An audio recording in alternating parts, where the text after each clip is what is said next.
If you're a beginner and you've been searching for plyometric exercises, there's a very high chance you've already tried them, and something didn't feel right. Maybe your knees felt uncomfortable. Maybe your landings felt heavy. Maybe you felt slow, awkward, or out of control. And after watching a few videos online, you probably started thinking one of two things. Either plyometrics are dangerous, or they're only meant for athletes. But neither of those things is true. The real problem is that beginners are usually shown the end of the journey, not the beginning. You see people jumping high, moving fast, bouncing effortlessly, but you're never shown what their body learned before that. And without that foundation, your body does exactly what it's designed to do. It slows you down to protect your joints.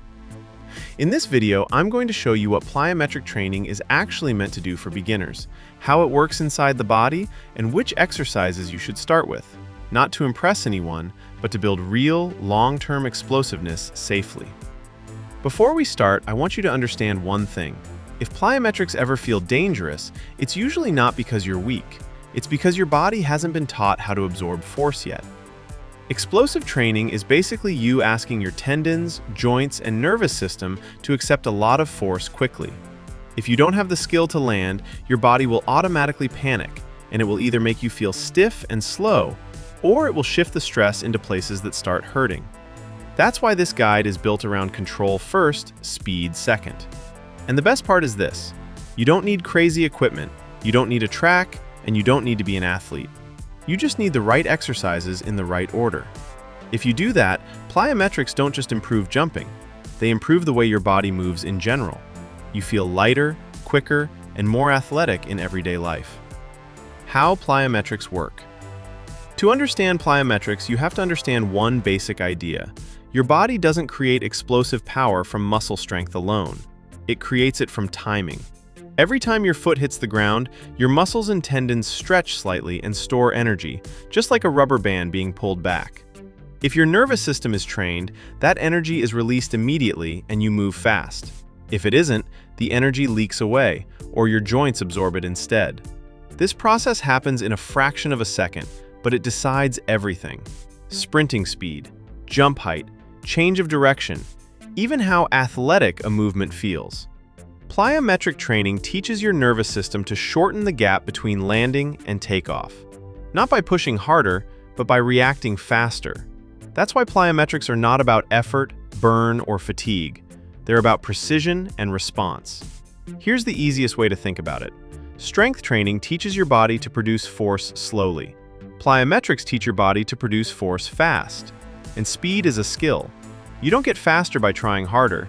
You get faster by teaching your body the right pattern, then repeating it perfectly. That's why a beginner should never start with hard plyometrics. You start with clean plyometrics. Clean reps teach speed, messy reps teach injury. Another important concept is ground contact time. That's the amount of time your foot stays on the ground during a jump, hop, or sprint. Beginners usually have long ground contact time because the body hesitates. Plyometrics slowly train your body to reduce that hesitation. The shorter that contact time becomes, the more explosive you become. Why beginners struggle with plyometrics? Most beginners fail with plyometrics because they try to train them like conditioning or strength. High reps, short rest, chasing exhaustion. But the nervous system doesn't learn under fatigue. When you're tired, your brain slows everything down to protect you. Ground contact gets longer, coordination gets worse, and suddenly plyometrics feel awkward and dangerous. So when beginners say, plyometrics don't work for me, what they're really saying is, my body doesn't trust this movement yet. And trust isn't built by pushing harder. It's built by showing your body that every landing is controlled, every rep is safe, and every movement makes sense. Also, most beginners don't realize how much landing matters. You can jump as hard as you want, but if you land like a falling object, your joints take the impact. When your body senses that impact, it becomes cautious. That caution is what kills explosiveness. So beginners must master landing technique first, because landing is what tells your nervous system, this is safe, you can move fast. The real goal for beginners. As a beginner, your goal is not to jump higher or move faster yet. Your goal is to teach your body how to land, how to absorb force, and how to stay stable under speed. Once those qualities exist, Explosiveness shows up naturally. This is the part most people skip, and it's why they plateau or get injured. Beginner plyometric exercises. Now let's talk about the exercises, and more importantly, why each one exists. Exercise 1. Pogo jumps. Pogo jumps are where beginner plyometrics should start. Not because they look impressive, but because they teach the most important skill in explosive movement: ankle reactivity. Stand tall, feet under your hips. Keep your knees mostly straight, and bounce up and down using only your ankles. Think of the ground as hot. You touch it and leave immediately. The goal is not height. If you're trying to jump high, you're missing the point. You want rhythm, elasticity, and quick contact. This teaches your calves and Achilles tendon to act like a spring instead of a shock absorber. Without this skill, everything above the ankle works harder than it should. Exercise 2. Snap downs. Snap downs teach beginners how to absorb force properly. Start standing tall. Rise slightly onto your toes, then drop quickly into a quarter squat and freeze. Your feet should hit the ground evenly. Knees should track naturally. Chest stays tall. No collapsing, no wobbling. This drill teaches your body how to decelerate, which is more important than accelerating. If your landings are unstable, your nervous system will never allow speed. Snap downs build trust between your brain and your joints. Exercise 3. Paused squat jumps. This is where beginners start producing power, but under strict control. Start in a quarter squat. Pause for 1 full second, then jump straight up. Land softly and pause again before the next rep. That pause removes momentum and forces your body to create force from scratch each time. This teaches alignment, coordination, and vertical force production, without rushing or sloppiness. If you can't control this movement, you're not ready for continuous jumping yet. Exercise 4. Skipping for height. Skipping is one of the best beginner plyometric drills because it looks simple but teaches complex timing. Drive one knee up while pushing off the opposite foot. Use your arms naturally. Stay tall. Move rhythmically. This drill introduces single leg loading without aggressive impact. It builds coordination between the upper body and lower body and lays the foundation for sprinting mechanics. If skipping feels awkward, that's exactly why you need it. Exercise 5. Lateral line hops. Most beginners only train straight up and down, but real athletic movement happens in all directions.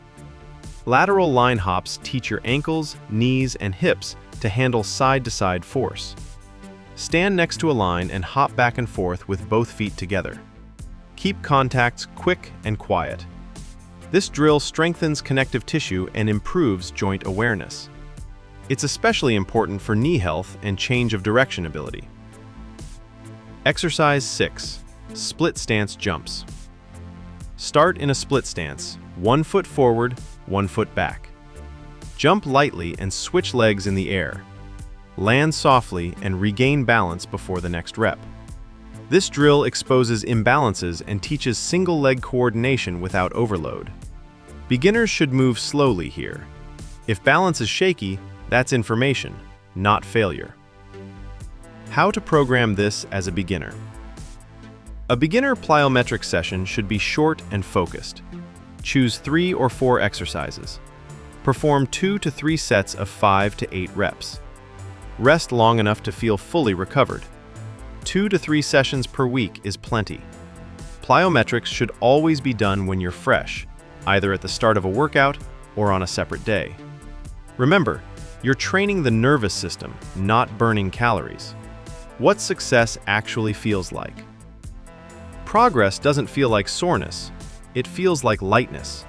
Your landings get quieter, your movements feel smoother, you hesitate less. That's your nervous system learning confidence. And once that confidence exists, speed becomes natural. Plyometrics aren't about jumping higher today. They're about teaching your body how to move fast without fear. If you're a beginner, mastering these foundations will change how you train forever. And when your nervous system finally gives you permission to move fast, everything changes. If you want to go deeper into advanced plyometrics and speed training, those videos are already on this channel. Start here, build it right, and let speed take care of itself.